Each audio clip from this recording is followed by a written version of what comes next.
Perkenalkan, nama saya Halimah Nurapia dari kelas 10C, mata pelajaran biologi, materi tentang virus, pembimbing Bapak Setya Nugraha, SMA Negeri 1 Cisalak.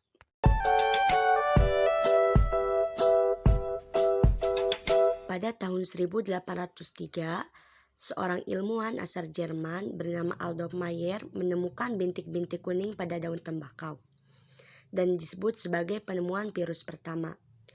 Pengamatannya dilanjutkan tokoh Dmitri Ivanovsky dengan membuat ekstra daun tembakau yang sakit lalu disemprotkan ke tembakau sehat. Ternyata menjadi sakit. Dari hal inilah dikatakan bahwa virus sebagai agen peinfeksi dan penularan patogen. Selanjutnya, ilmuwan Belanda bernama Martinus Balgerins menyimpulkan organisme penyakit bintik kuning pada tembakau memiliki ukuran sangat kecil. Penelitian ini kemudian disempurnakan oleh ilmuwan asal Amerika bernama Wendell Meredith Stanley yang berhasil mengkristalkan makhluk penyebab penyakit tembakau yang dikenal dengan Tobacco mosaic virus. Apa itu virus? Virus adalah kuman kecil atau patogen yang dapat menginfeksi dan membuat seseorang sakit. Organisme ini dapat menginfeksi manusia, tumbuhan, hewan, bakteri, dan jamur. Masing-masing virus hanya menginfeksi jenis inang tertentu. Apakah virus makhluk hidup atau bukan?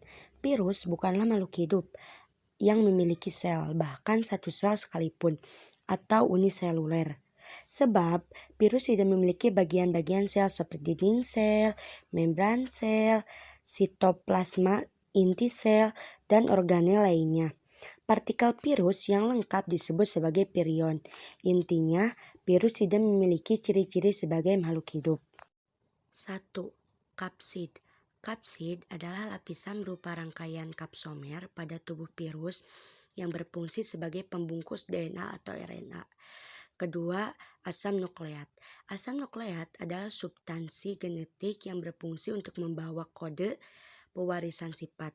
Setiap jenis virus hanya tersusun atas satu asam nukleat, yaitu DNA atau RNA. 3. Ekor. Ekor adalah bagian yang berfungsi untuk menempel pada sel inang pada keseluruhan virus. 4. Envelop. Envelop adalah struktur pembungkus virus yang tersusun dari lipid bilayer. Dan kelima yaitu adalah spike. Ciri-ciri virus terdiri dari bahan genetik, RNA atau DNA, dan lapisan protein pelindung kapsid. Terkadang memiliki lapisan lain yang disebut amplop di sekitar kapsid. Jenis yang tanpa amplop disebut naked virus atau virus telanjang. Mirip dengan parasit, mereka membutuhkan inang untuk bereproduksi. Bentuk-bentuk virus. Bentuk virus ada yang bulat, batang, oval, silindris, kubus, tidak beraturan, dan berbentuk huruf T. Virus yang berbentuk bulat adalah virus penyebab influenza dan Aedes. Virus berbentuk batang, contohnya virus TMP. Virus bentuk oval, contohnya virus rabies. Bagaimana virus berkembang biak? Virus bereplikasi dengan cara yang sama seperti DNA, memberikan informasi untuk memproduksi protein dalam tubuh. Genom virus bertindak sebagai instruksi untuk sintesis protein virus. Proses replikasi tergantung pada jenis genom asam nukleat yang terdapat dalam kandungannya.